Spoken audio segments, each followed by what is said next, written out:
Welcome back, listeners, to a new episode of The New Standard. And as always, I want to welcome my partner in crime on my left, Neal Coulong. What's up, Neal? It's a gorgeous Saturday, Lance. I'm looking forward to talking some Steelers football, talking some draft, talking a lot of things. So we're gonna have a good show here, right? This is a good day. And speaking of draft, listeners, we're going to bring Luke Easterling of Draft Wire and of the Steelers Wire on a little bit later in the program to talk about the Steelers draft. And for all you draft nicks out there, I'm sure Luke has all the information that you're looking for. I particularly am not a draft nick, but I do like to hear about the players that are coming in and the evaluation and the effort and the work the guys do to try to break down these guys because it is truly something very difficult to do as we see teams get it right and wrong consistently every year. Before we hop into the main topic of the program, which is how the Watson signing shakes up the AFC North, let's do a little business. As always, you can catch the program live at 8 a.m. Pacific Standard Time on YouTube every Saturday. And also, you can catch the program on every podcast platform that is out there. Just do a search for the New Standard, as well as Neal Coulong or Lance Williams. And also, below in the description on YouTube, you will find the links to the necessary shows. So let's hop right into it, Neal. And when I saw the Deshaun Watson signing, I was thinking about it, and the first thing I said to myself, well, not the first thing I said to myself, well, let's just say one of the things I said to myself, particularly when I watched a little bit of his press conference. And for me to watch a press conference, it's like the earth move from under my feet. I mean, it takes a lot for me to watch a press conference. And the one thing I took away from, and I don't want to get into his case. This is not a show talking about the legalese and the aspects of it. Only thing I said to myself was, after you sign what you think is your franchise player to the biggest guaranteed contract in NFL history, it is not a good look when he has to say in the press conference, "I'm innocent." That's just not ideal. Whether you believe he did it, whether you believe they should have signed him, or any of that, before we even talk about the football aspect of it, him having to say "I'm innocent" is terrible. And secondly, him wearing a brown suit with an orange tie is almost equally bad. What's your thoughts, Neal, overall on the signing, how it impacts the division, and just how and just do you think when do you think we'll see Hopkins on the field? Uh, Watson on the field this year. Um, First off, let's be adamantly clear. This was a trade and then an extension. So this is not a free agent signing for the Browns. They had to give up a substantial amount of draft capital in order to acquire the guy that has to say he's innocent in a press conference. Um, you can break it down very simply like this. You are actively acquiring a player who is facing some pretty significant accusations. Not a legal show. We're not lawyers. We're not going to get into the legal aspects of this. But I do think it's both important to point out as well as assume a reasonable person will view Deshaun Watson's situation as something heavily negative. He's guilty of something. For him to say he is innocent, it largely underplays what he's being accused of. Now, I'm not going to get into the legal pieces of it because, to be honest with you, Lance, I don't think this is a legal issue. I'm not even concerned with the legal parts of this. If I am inside the locker room, I have substantial reason to take exception to this because I think it's fair to say most people in the locker room, are not being accused of this. Whatever it is that they're doing, They're keeping it under wraps. But now you're bringing this issue into their locker room, and you are bringing it in the locker room under the banner of the largest acquisition in team history, probably the largest acquisition in league history. You are trading away a generation's worth of draft picks. You are then signing him to a historic contract extension, tying him to your franchise, innocent or not, for a long time. The money and the draft picks, you got to work those through for a while. You're doing that for a player who will absolutely, without a doubt, be suspended for some period of time. I don't want to get into the money piece of that. It's not relevant, except to say TJ Watt made $1 million in base salary first year of his extension too. TJ Watt was not accused of anything. They did not sign him into that contract to get him out of paying a fine for this. He's making plenty of money this year. That's the way contracts are structured in the NFL. And there's ample evidence of that. So not getting into just needless Browns bashing here. What I am going to say, though, is what Jimmy Haslam and the Cleveland Browns are telling their team, their fan base, fans of the NFL and people everywhere, winning is our top priority. And the greatest indicator of success with a team over a period of time is having a great quarterback. That's logical. That makes sense, even to a point where, I'll be honest with you, if I had control over Deshaun Watson's contract, if I could write it up in such a way that I can show without a doubt, I have concerns about the lack of character, the lack of leadership, and problematic behavior that he has demonstrated to this point. Whether he can call himself innocent all he wants, okay? You ask anybody, you don't have 40 masseuses on the ready. You just don't. Pro athletes do not. In fact, pro athletes do the opposite of that. They keep their circles very tight. You don't do that for this very reason, okay? He's guilty of something. And what I would do would be to mitigate the possibility of those things becoming more of a problem, more of a distraction, more of a black eye against my franchise. Because if I'm choosing, I'm being upfront and honest, winning is that important to me. I get it.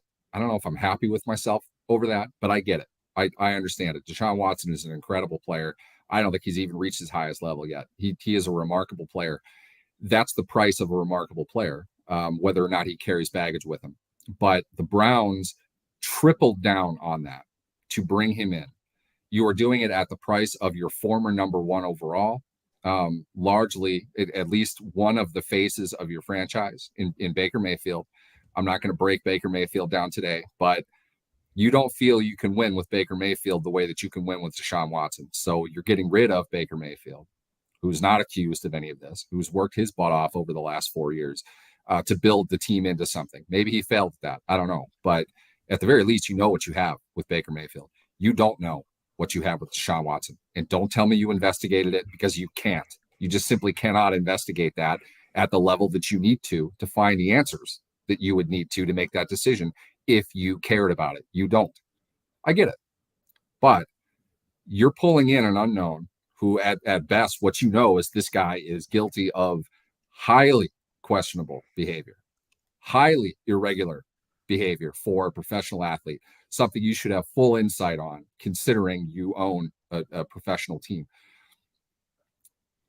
Doing that, giving a massive extension, which ties him to the Browns, whether he did anything or not, facing a suspension, and giving up a generation's worth of draft picks.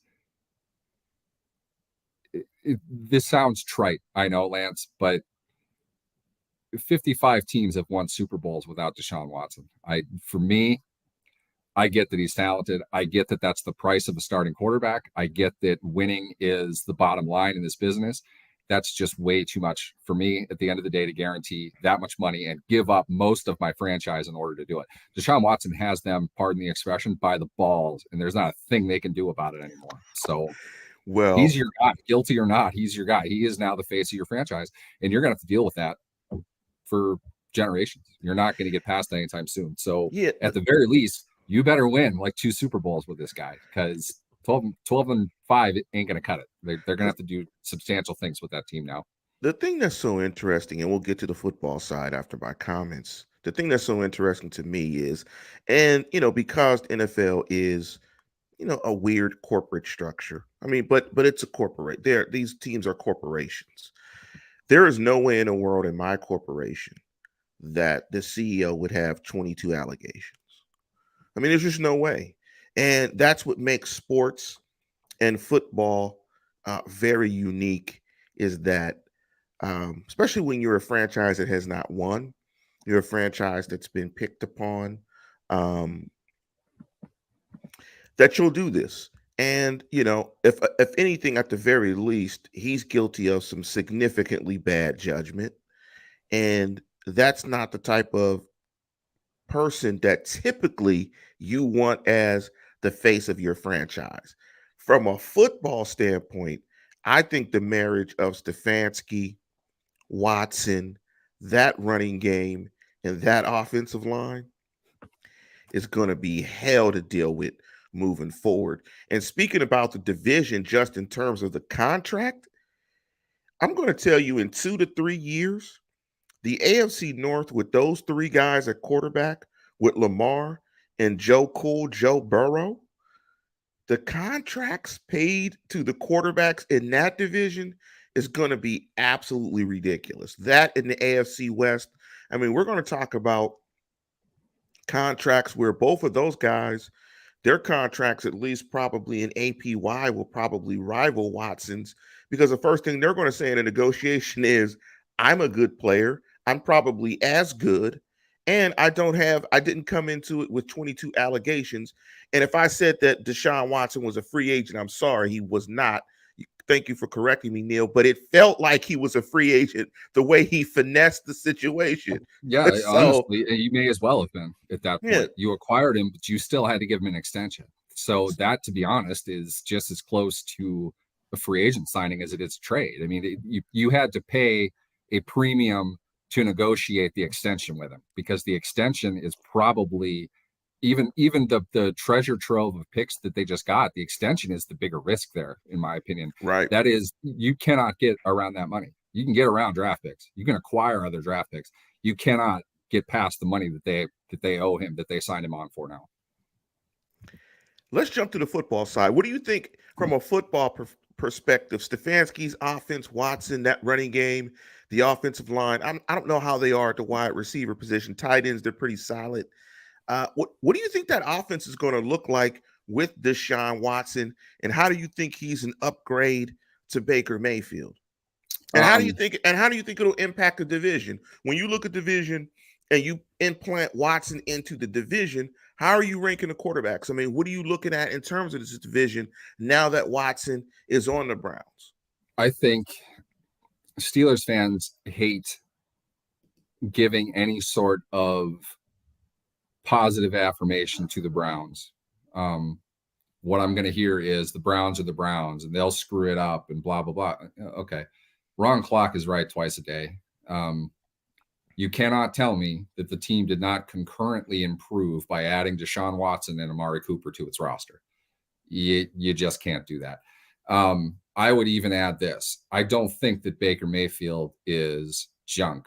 I do think Deshaun Watson is a pretty significant upgrade, but Deshaun Watson's an upgrade on 27 starting quarterbacks in the NFL, at least. So I think from a pure football perspective, it's an excellent move. I am very much in favor of trading whatever capital is necessary to land a quarterback that literally gives you a chance to win every game you play. That's Deshaun Watson. Adding a talent like Cooper, let's see what he has left. It's a significant upgrade over Jarvis Landry, and nobody except for Jarvis Landry would disagree with that. They already have a good running game. We'll see what happens with their offensive line. They've had some issues with that health wise, but they have a very potent offense, and they always did. More of the issue with the Browns last year was the fact that Mayfield was hurt, and probably this is, I would imagine, that the source of frustration with him. He had to play hurt because he was coming up for an extension and he wouldn't take himself out of the game. And in my opinion, Lance, we talked about this. Yeah, exactly. Leading into the Browns game last year, he shouldn't have played. And frankly, that's a decision veteran coaches will make for the player more often than younger ones like Stefanski did in that case. I understand, excuse me, I understand that Case Keenum is not an elite superstar level talent. But what I know is Baker at 70% was not good enough for them to compete in a lot of games. You go to that Halloween day game, that 15-10 Steelers win. Don't tell me a healthy quarterback playing at an average level, the Browns don't win that game. Don't tell me that. One of 4 or 5 games last season, the Steelers just had no business winning and somehow did. I can't imagine a healthy quarterback failing to come up with a few of the plays that Mayfield didn't make in that game. And a couple wins for the Browns flips them to Pittsburgh and where they finished in the standings. If Mayfield didn't play, I think they finished better on the year. But I think Mayfield playing was more, I'm earning a contract extension by toughing this out because I'm the best guy in the field and I'm not going to show you any weakness. My opinion, I said it at the time too, without any sense of how this was all going to go down. But my opinion on Mayfield, as far as that offense went, as far as that team went, was if they had given him an extension, they would not have had the problem that they had. So maybe they should have given him the extension. Retrospect, clearly they're willing to go a different route and acquire a better player. I'll just say this, not Deshaun Watson, but I would really like the Steelers to have acquired a better quarterback than they did this offseason, to put it mildly. I would have really liked that. Yeah, I agree. I think Cleveland had a better team top to bottom than Pittsburgh did last year. I certainly think that's the case this year. That's why they play the games, though, and we'll see what happens. But Cleveland can gun with anybody in the NFL with what they have. Yeah, I They think you're have right. the difference-making premium players. And usually what I'm not even looking at the comments because I'm sure it's coming. People will start to yell about the Brown salary cap position. Well, they have every major expensive position locked up for at least 2 years and most of them for 3 years.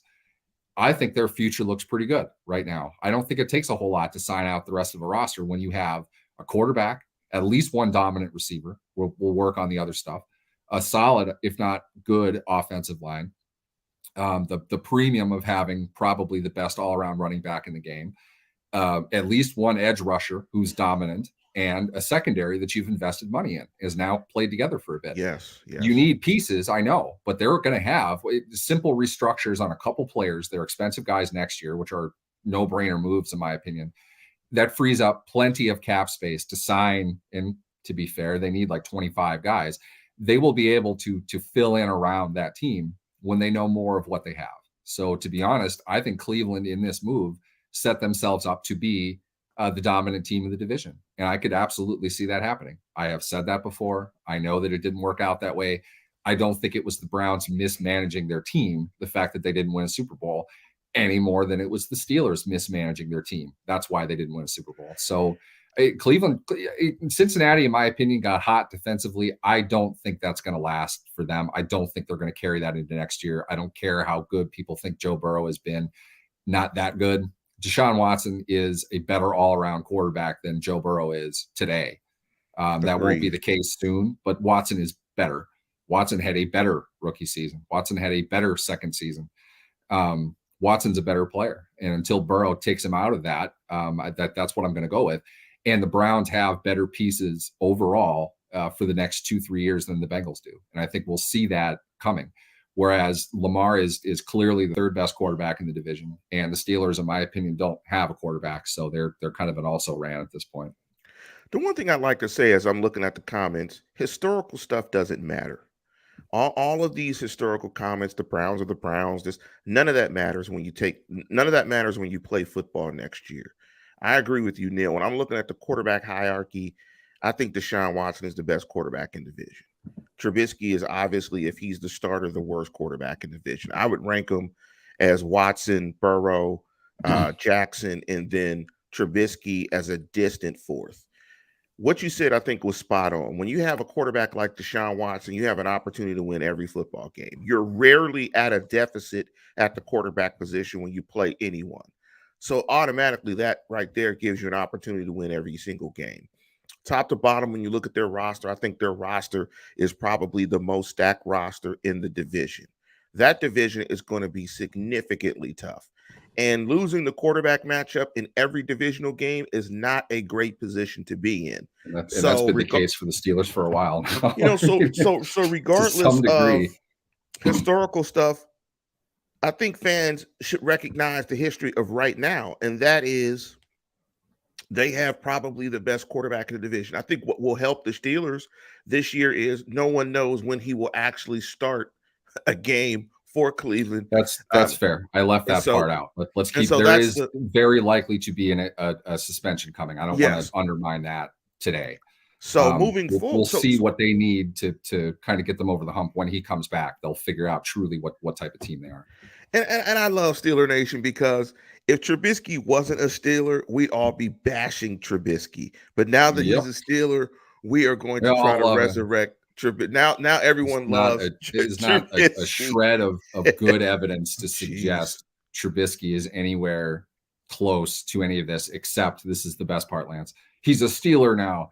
Steelers have been one of the worst offensive teams for the last 3 years, and they have not improved themselves a whole lot to a point where you can expect a gun with certainly with the weapons that Cleveland and Cincinnati have. They're nowhere close to that today. Nowhere You know, close. and also I wish I was as definitive as a lot of people in the chat about what Cleveland's record will be at certain points in time because We're if I all knew predicting that, that.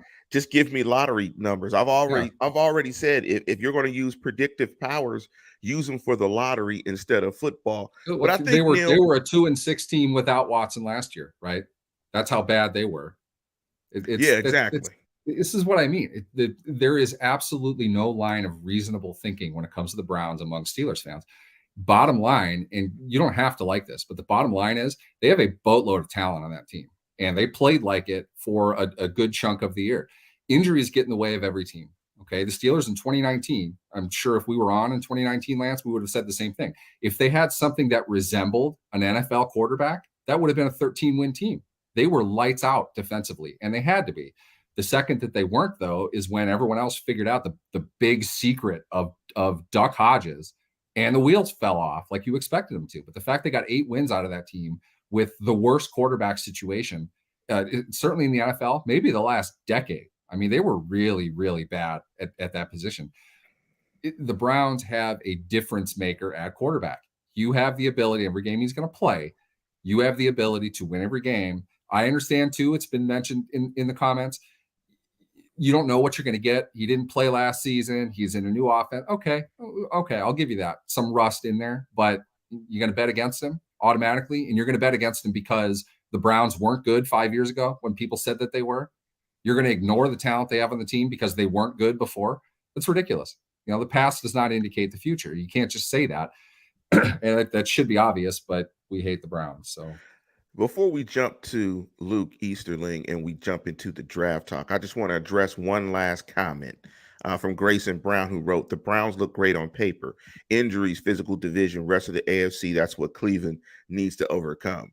The Steelers don't look as good on paper. Injuries, physical division, rest of the AFC, that's what Pittsburgh needs to overcome." I mean, that's the difference. If we want to do this shuffling, you know, that's what it's about. That's why all the Steeler fans on Twitter, Steelers Twitter, they wanted Deshaun Watson as well. But with that, let's bring in our draft expert, Luke Easterling. And thank you, Luke, for sitting in the studio and hearing the discussion going back and forth about Deshaun Watson. Before we jump into some draft talk, what's your thought on the Browns and that acquisition of Deshaun Watson? Where do you think it puts the Browns in a division and in the hierarchy of the NFL?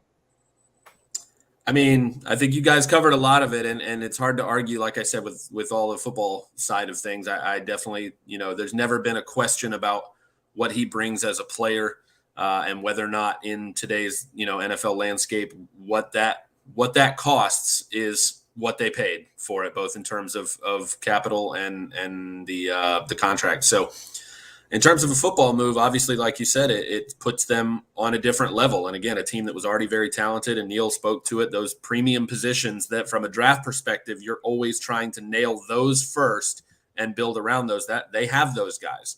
And so, adding a franchise quarterback who's still in his prime and probably getting better is obviously a big move. Again, at the end of the day, what I have always said about this situation is if I were the general manager, if I were the one with my finger on that button to make that deal, there's no amount of, like you said, Neal, there's no way I could know enough information on either side of that to feel comfortable making that move. There's just, it's impossible for me to ever get to a point. And Andrew Berry said it so many times yesterday in his opening statement in response to questions.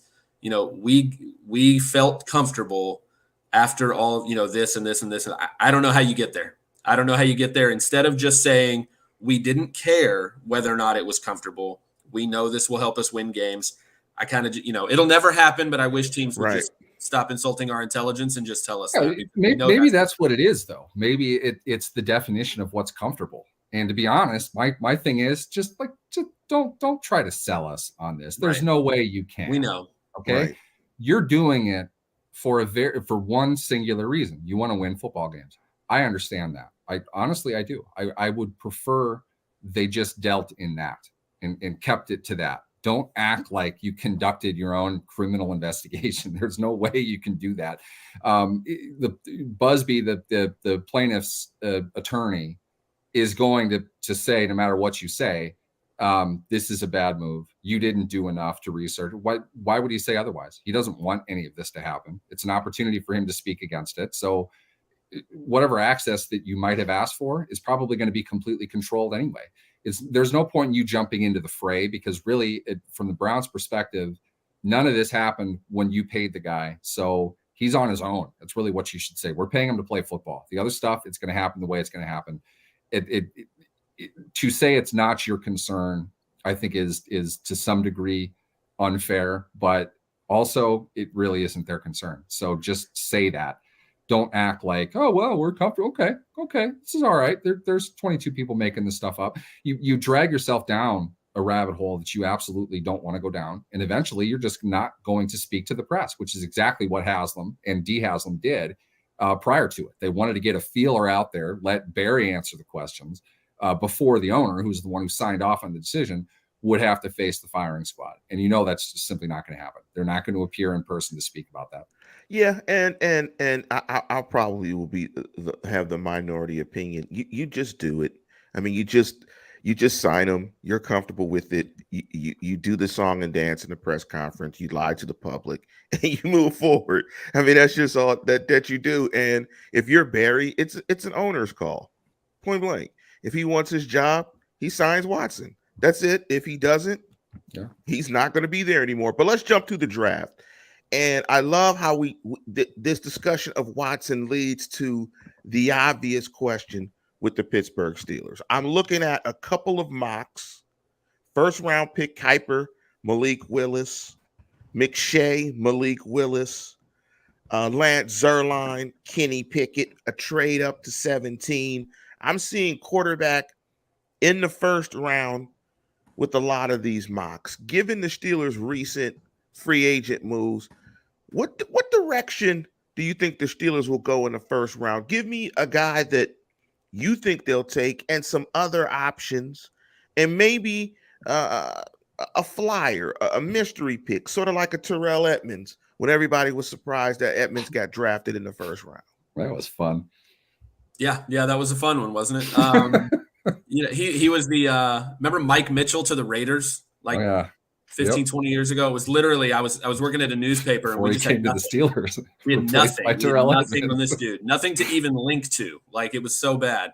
But in terms of the Steelers, being at 20 and needing a quarterback is a bad place to be. Even in a really weak quarterback class, which this, kind of is, especially coming off of last year's. It's not really a fair comparison at all, but you have to be reliant on so much of what happens ahead of you, right? And again, this isn't really a class where there's a guy that you would say, let me trade a couple of first-round picks to get up into the top 10 to get this guy. My philosophy on quarterback evaluation, especially in a class where it feels like there's no real, complete player that doesn't have flaws, to me is kind of what I call the Lamar Jackson rule. Going back a few years, he was my top quarterback in that draft because I looked at all the other guys and said, they have talent and they have things that maybe they do better than Lamar, but they all have just as many flaws as he does. and they don't have what he has as in terms of potential and upside with the athleticism, the playmaking ability. That's why he was number one. If I'm going to take a quarterback, I'm going to get fired if he fails anyway. So why not take the guy that gives me the highest chance to find a superstar? Why not take the guy that, if I'm going to swing for the fences? That's how I felt about Lamar. That's how I feel about Malik Willis. That's why he's been my number one quarterback in this draft for quite some time, is because everybody else in this class, there's some guys with a higher floor maybe, and I think Pickett is one of them. There's guys that, maybe aren't as risky, but nobody has his arm and nobody has what he can do as a playmaker when things break down as an athlete. So if I'm going to take a quarterback in the first round, that's my guy. That's the guy I want.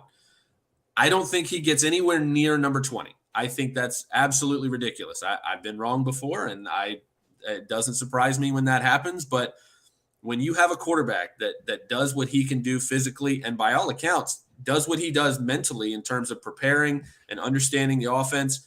I know he had a rough game against Ole Miss, and quarters coverages gave him some tough times, but that's what NFL coaching is for also. You have traits like he has, that guy doesn't get to 20. It doesn't happen. I'm sorry. So if that's the guy that Steelers fans want, you're going to have to go get him. I wrote after his pro day, I think it's more likely that someone goes up to 1 to get him than it is that he gets anywhere near number 20. Wow.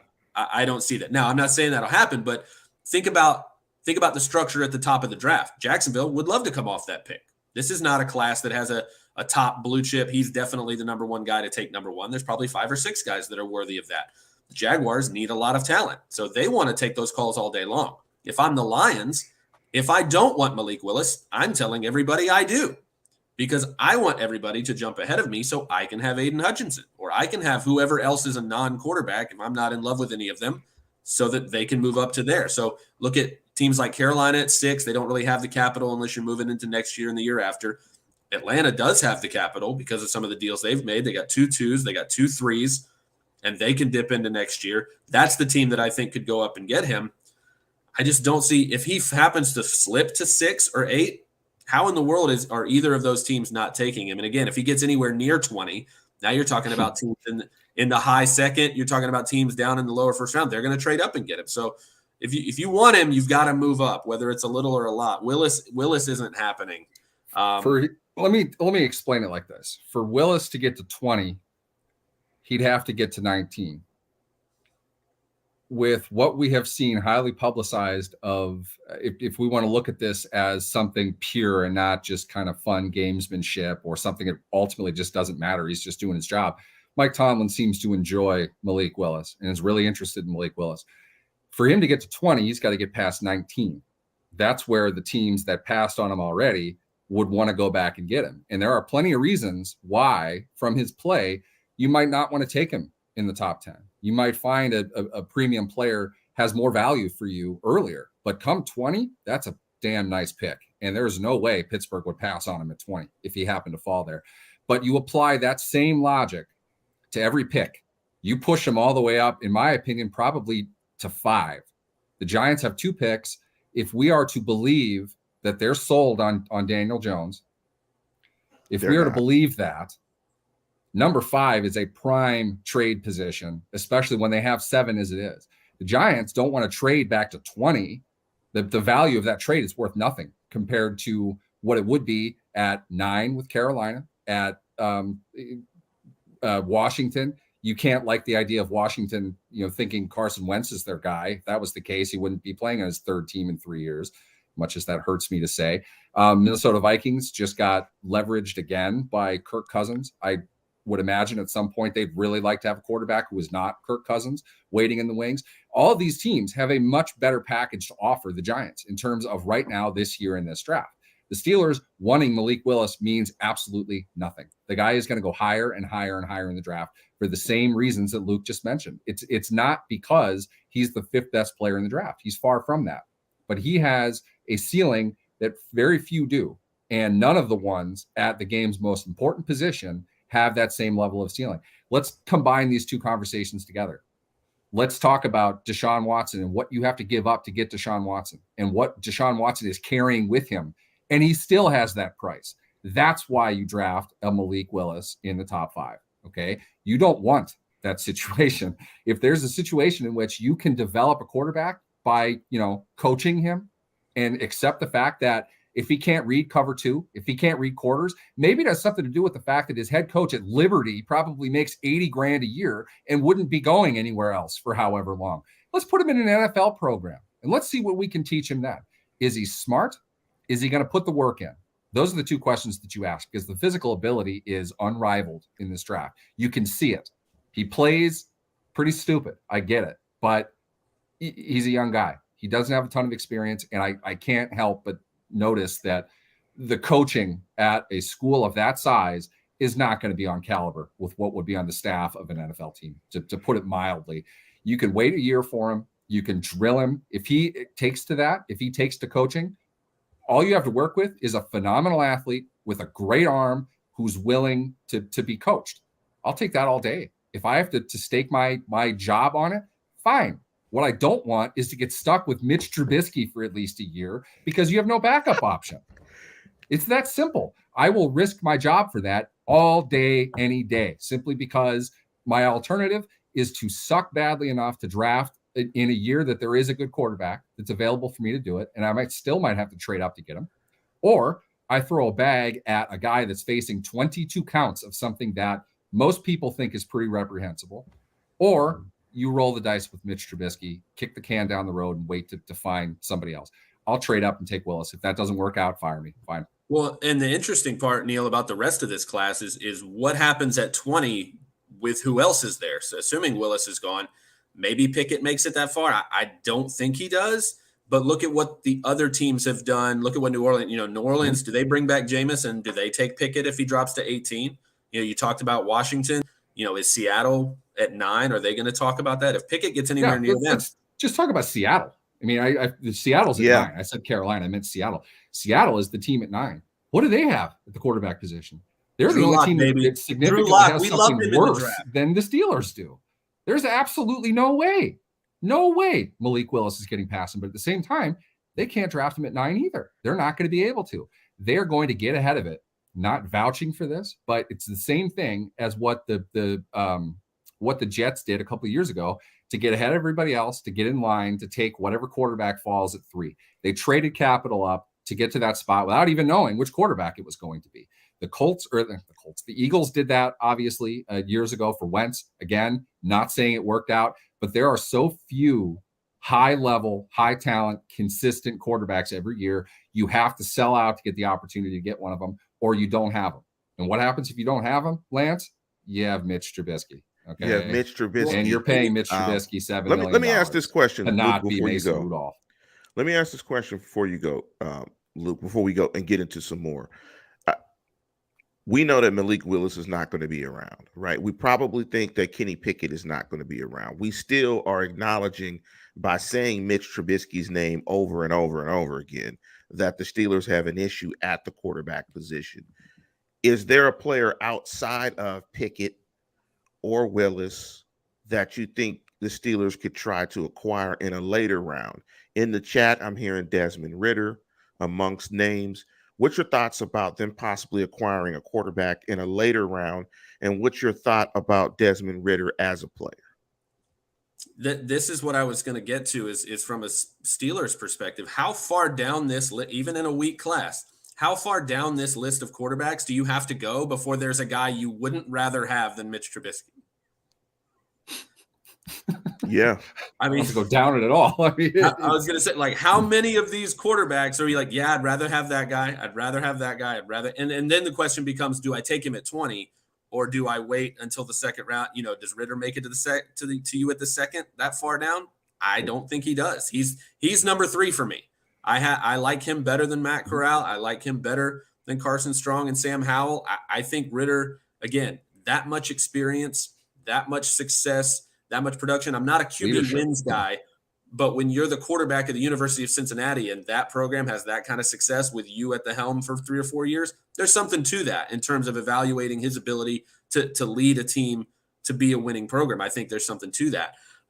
So he's QB3 for me. So if you're talking about getting him in the second round, I think that's huge. I don't think he gets there. I don't think he gets that far down the list again, because if you're talking about Seattle not getting a quarterback at 9, they pick at 40 and 41. And that's the spot, right? That's where you're going to get if Corral falls that far, or Ritter, or even Howell. I think they've got to use one of those picks on one of those guys. So outside of that, I mean, do you like Carson Strong in the second or third? You're talking about maybe hoping he gets to the third round. I don't know if that happens. And now you're getting into the range where it's like, is Bailey Zappi going to give us enough of a, that's where you get to the point where it's like, I'm just going to eat it. I'm just going to use Trubisky for a year and hope that next year's better, in part because I want to spend 20 on somebody who's actually going to have an impact at some position and help me this year. Yeah. I want to use that pick on Jordan Davis or Devontae Wyatt or something that helps me now, or a receiver that makes Trubisky look a little better, or maybe an offensive tackle that will keep him protected.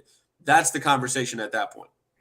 I want to give you a name from a listener that listens to the show, Jerry Jones. He tossed out a name, Daxton Hill, at the safety position. And looking at the Steelers roster, given what they've done in free agency, they have addressed the cornerback position.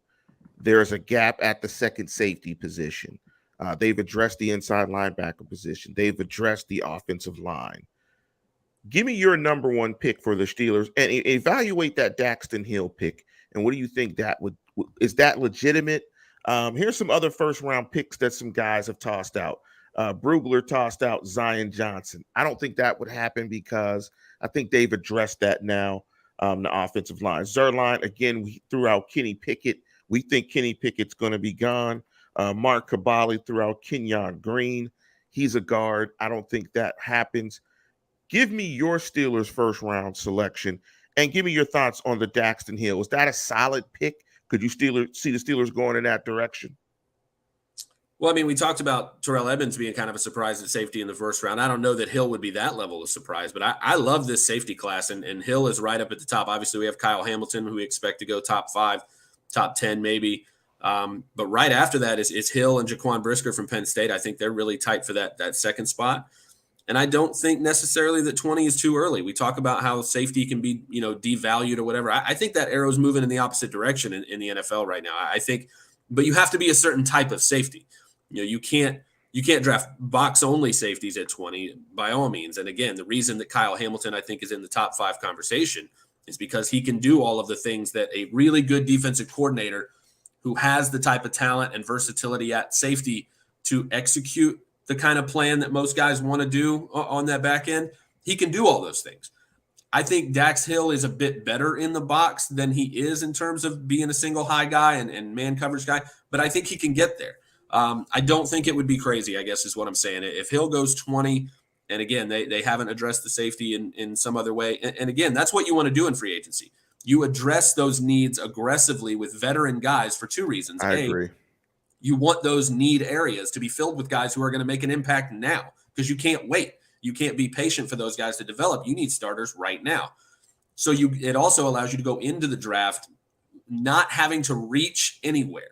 If a position that you wanted, it comes to 20 or whatever, and there's nobody on the board that you like, you don't have to fill that spot. You take a better player somewhere else because you already got a veteran in free agency. And that's where I think they've done that with the interior offensive line, like you mentioned, Lance. But I think offensive tackle is a spot, particularly left tackle, where maybe that hasn't happened yet. But at 20, I mean, Trevor Penning, that doesn't feel like a Mike Tomlin type of, Steelers type of pick to me. I think he's a nice player and nasty, athletic guy. I don't know if Northern Iowa is where this team in particular is going with their first round pick. Some of those other guys you mentioned, I like defensive line for them. I don't think Jordan Davis gets there. I had a mock draft recently where I had them moving up to 12 actually to get him, jump in front of the Ravens, jump in front of the Texans to get a guy like that. Do you sit at 20 and hope that because he's a nose tackle and maybe he's coming off the field on third downs that maybe he slides to you? Maybe you hope that. But that's the guy they need. I mean, that run defense has been terrible, and they need that type of presence in the middle to eat up space, to take on blockers, to free up their other guys. Didn't they have Chris Wormley playing nose at some point? And I move him around. I don't know.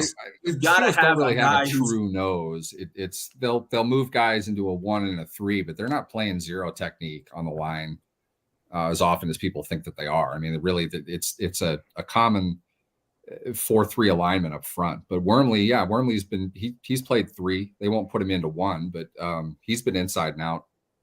So if that's, that being the case, then it goes to Devontae Wyatt. I think he's worthy of 20 as well. And again, anything you can do to give you another athletic, versatile, quick, explosive guy that can make plays in the backfield to shore up that run defense, and he can pass rush as well.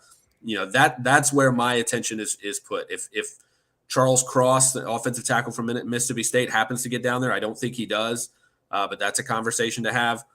Outside of that, if you're talking about, outside of obvious need areas, you go to premium positions. You want to spend your first round picks on those premium positions we talked about earlier. You get pass rushers, you get corners, you get quarterbacks, you get offensive tackles. I feel like that's where you have to spend that pick.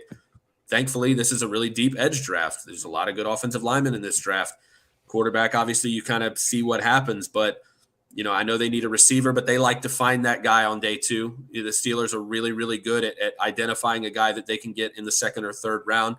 I really like a guy like Sky Moore from Western Michigan for them in that range. Alec Pierce from Cincinnati is another guy that I think would fit well with what they like and what they do on offense. So yeah, it's when you pick at 20, there's so many different options, and when you have a quarterback issue, it makes it even more difficult. I'm looking at your mock, and thank you, Neal, for sending me the mock that Luke put out. And at 20, you have the Steelers taking Trent McDuffie, the cornerback from Washington. No, they traded that, Lance. They traded that. So who do you have the Steelers I taking? told you in the comments.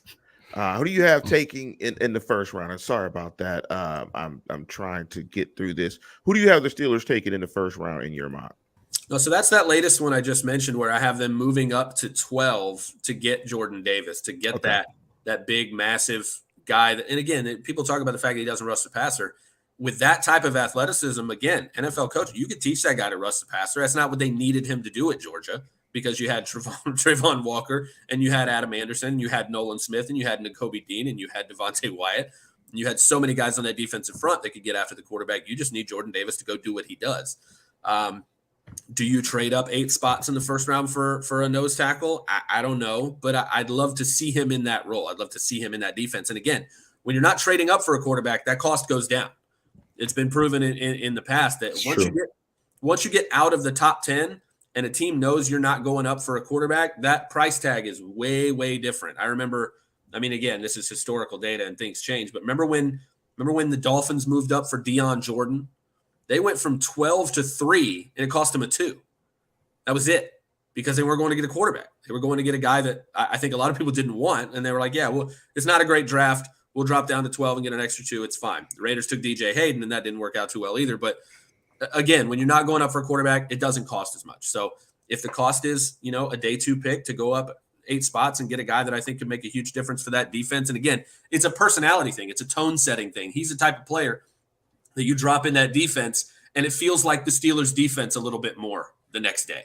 It feels like the personality and the identity of that defensive front changes overnight, and that's the type of guy that I think could be worth moving up for.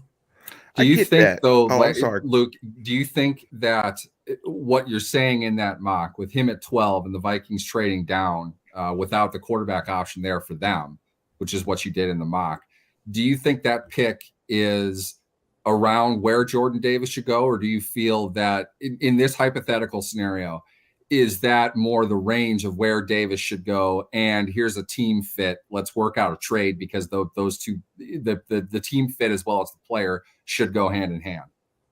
Yes, it's all of the above, because I think the biggest reason I had them moving up to that spot is, yes, I think Minnesota would be receptive to that conversation.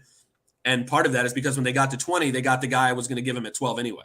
Because I think McDuffie would be, if they can't get off that pick, McDuffie's a fine pick for them there. He's a great corner. He's going to be polished and pro ready. They're fine with that. But they look at the rest of this corner class and say, if we move back to 20 and he's not there, we'll take Andrew Booth, or we'll take Kyer Elam or somebody. We'll still get a good corner at 20.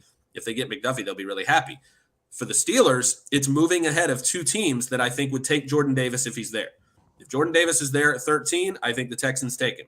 If Jordan Davis is there at 14, I think the Ravens take him. And particularly in Baltimore, you obviously don't want to go against that guy twice a year. You'd rather have him on your team, stopping the other team's running game. Again, especially a team like Baltimore, who needs to run the ball effectively to win games on offense.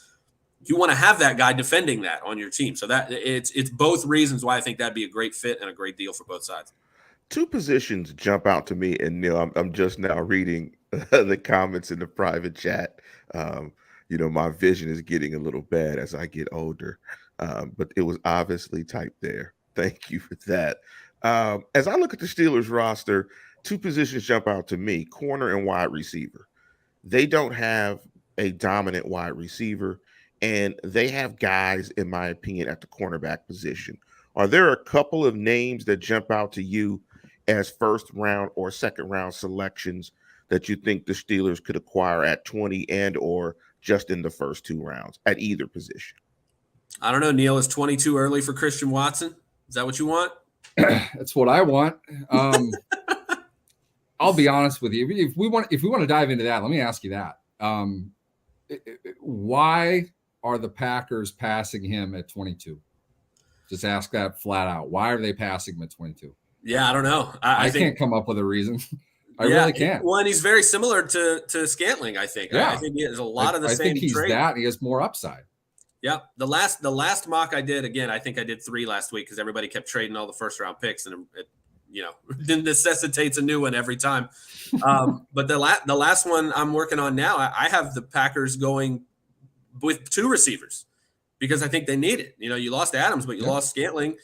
Yep. Randall Cobb is not doing it. There's nothing there. When Alan Lazard is your wide receiver 1 and you just brought back Aaron Rodgers on another 4 year, you better load that unit up. And I know we joke about them never taking a receiver in the first round. Now's the time. Make up for it. 22 and 28.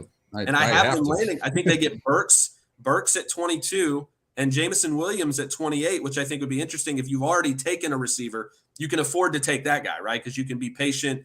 He's going to recover from that knee injury, and he becomes the second receiver you take. I think that's great for the Packers.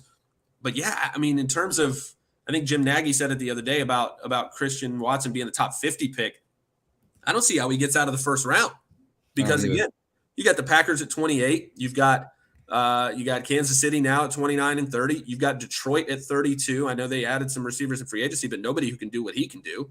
I mean, I don't see any way Watson gets out of the first round. And part of that is because look at the top of the second round and so many teams who need receivers there. If you want that guy, you got to go up Thursday night and get him. Now, let me add this wrinkle to it. And this is, I'm going to blow people's minds with this, but the Steelers are aware of their lack of depth, future and present, at the receiver, and the fact that they need long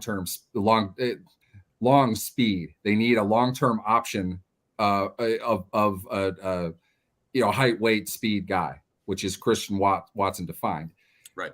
They're aware of that sitting at 20. I don't see how the Packers could pass on him at 20 simply because of need. All right. Now let me add this to it.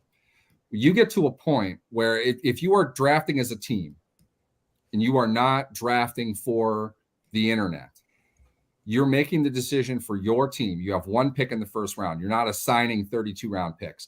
You are going off of the philosophy and the definitions that your team has set up for each round.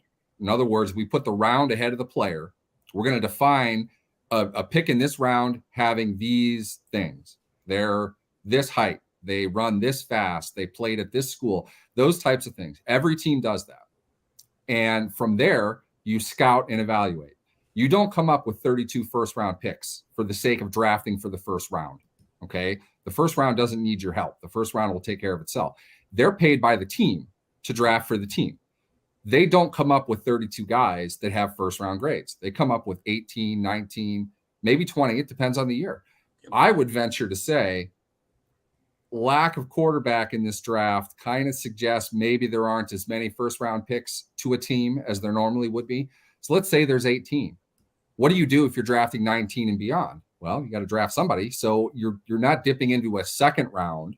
What you're doing is splitting the difference between how you define a second round and how you define a first round. Call that the 1A bucket. These are players that don't earn a full first round grade from us, but they're guys we would take in the first round because they share commonalities with how we've defined it. I would argue Christian Watson fits a 1A definition pretty damn well, because what's going to come into that probably more than anything is team need. I feel wide receiver is as much a position need as the Steelers have as anybody.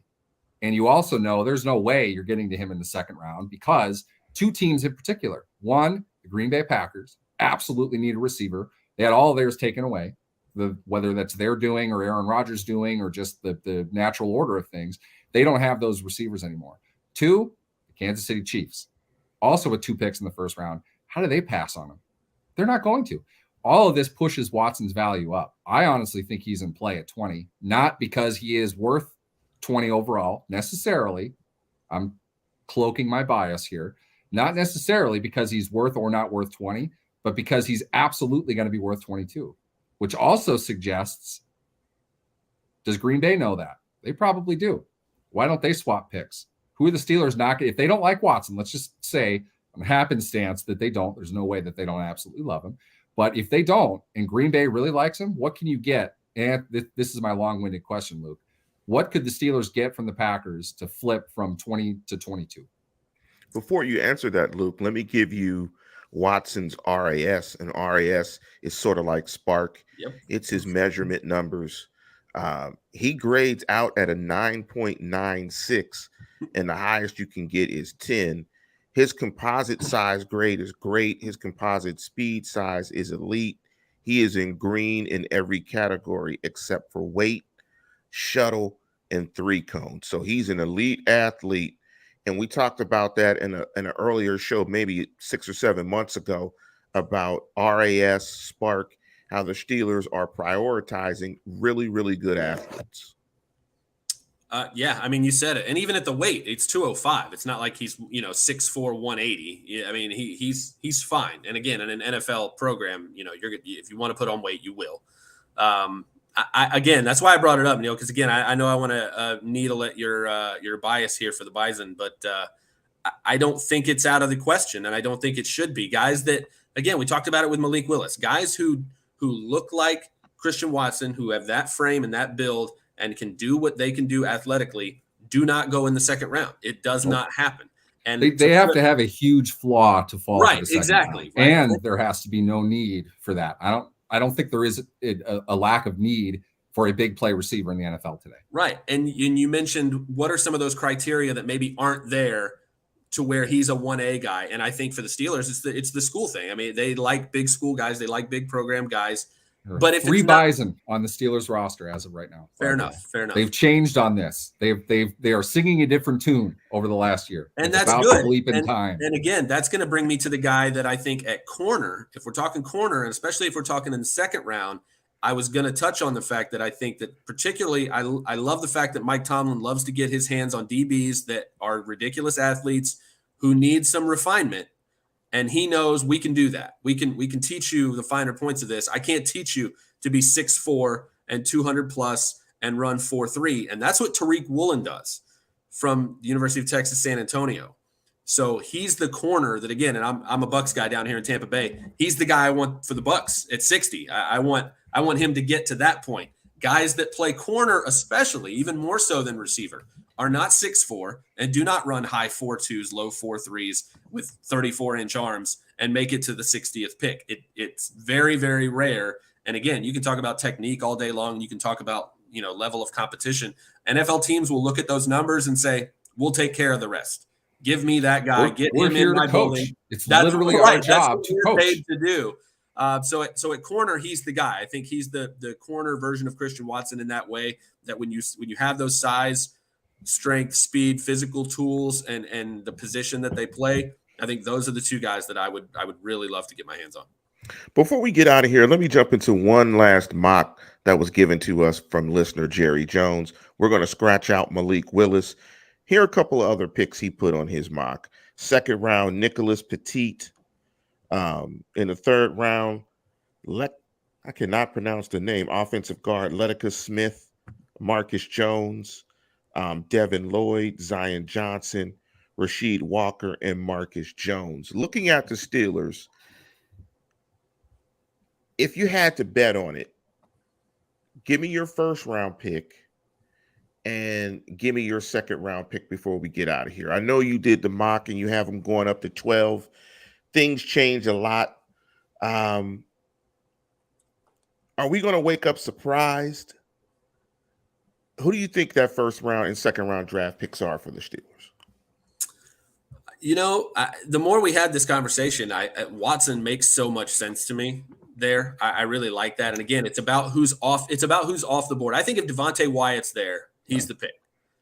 I think if you have a Georgia defensive lineman from that unit that can do the things, again, we talked about the combine that Jordan Davis had, but if Jordan Davis doesn't have that combine, we're talking about Devontae Wyatt's combine. We're talking about the performance he had as an athlete as well. Again, he's not as massive. He doesn't have the huge frame, and it's not as spectacular because of how big he is. But again, he's still 6'3", 6'4", 300, and still had ridiculous athletic scores across the board.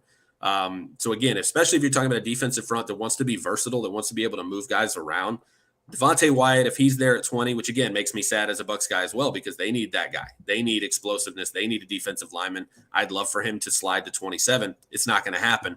That feels like the right pick to me. I feel like that's the range that Devontae Wyatt goes in. I feel like it fills a need, and I feel like it checks those first-round boxes that Neal mentioned earlier that I think are important to the Steelers. In terms of the second round, I think that's where you start to look at who's there at corner or receiver, maybe who's there at safety. Does Brisker make it down that far if they're not able to sign a veteran like Tyrann Mathieu, obviously, who I think should still be in play for them. But wide receivers in that range, I think, would be really, really interesting. Does Sky Moore from Western Michigan get down that far, and do they mind the fact that he's a smaller guy? Do they want a bigger guy? Obviously they have Deontay Johnson on one end of that spectrum, and so there's the size. They've got Chase Claypool on the other side in terms of already having the big physical guy. Do you feel like you need to replace James Washington's type of skill set more than you need to replace Juju's type of skill set? It just depends. Again, Alec Pierce from Cincinnati is a guy that I think would be really fun in that offense with his size-speed ratio. Again, I'm saying this as a guy who wants him to go to the Bucs because he reminds me a lot of Chris Godwin. I think a lot of the same skill sets, big, physical, but still really, really fast, great at the catch point, doesn't need to be open to be open. And again, a guy that Desmond Ridder really, really relied on. Obviously, if one of those quarterbacks slides to them in the second round, that's where the no-brainer is. I think if Ridder, Corral, even Howell, if either of those three guys are there, you have to have that conversation as well. Luke, I want to thank you for hopping onto the program as always. We're going to try to get you back on as we get closer to the draft, maybe after the draft, to evaluate the Steelers draft and give us your thoughts on the draft. So, Luke, thank you once again for always hopping on. Listeners, Luke, tell listeners where they can find your mock. Give us all your information. Yeah, man. Always a great time. Glad to be here. I appreciate you guys having me. It's pretty simple on social media. I'm at Luke Easterling, and you can find all my work at draftwire.usatoday.com. And Luke is the one draft prognosticator with the Force. He is strong in the Force. I've never heard that one before. That's unique.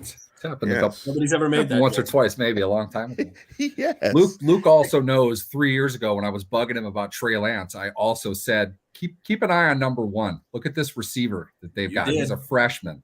I got receipts. 6'4", 200. He's running fast. You got to see his balance and his body control. Watson, at that point, I thought Watson was a better pro prospect than Lance was. Neal is the knower of all Bison football. Again, Luke, thank you for hopping onto the program. I will put the link to Luke's most recent mock draft in the YouTube comments and in the chat here. Luke, thanks again for breaking everything down with the draft. You guys have a ton of work to do, and I appreciate it all. And you guys give us great insights and great information. Again, thank you, Luke, for hopping onto the program. Hey, my pleasure, guys. Enjoy your weekend. You too, Luke. Thanks. So, Neal, before we get out of here, I did have a I said it segment moment.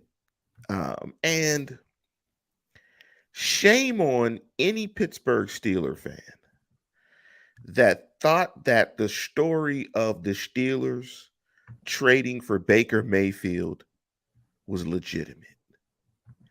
Come on, Steeler Nation. Everything that you see on Twitter is not true. Why would they want Baker Mayfield? They don't want Baker Mayfield. That story, they want Mitch Trubisky. Why would they I mean, they've made their decision. They're going with Mitch. In Mitch, they trust. It is what it is. Here's the thing. Let's just to dispel the myth. we have to break it down to a sub level. Just because you heard it on the internet doesn't mean that it's true or untrue. But it can also be true that a reporter was told what the reporter is saying. That does not mean that it's true or untrue. In other words, Lance, if you whispered to me that X is going to happen, and I tweet out per source, X is going to happen, and X does not happen, that doesn't mean it's a false report. It means what was told to me was incorrect.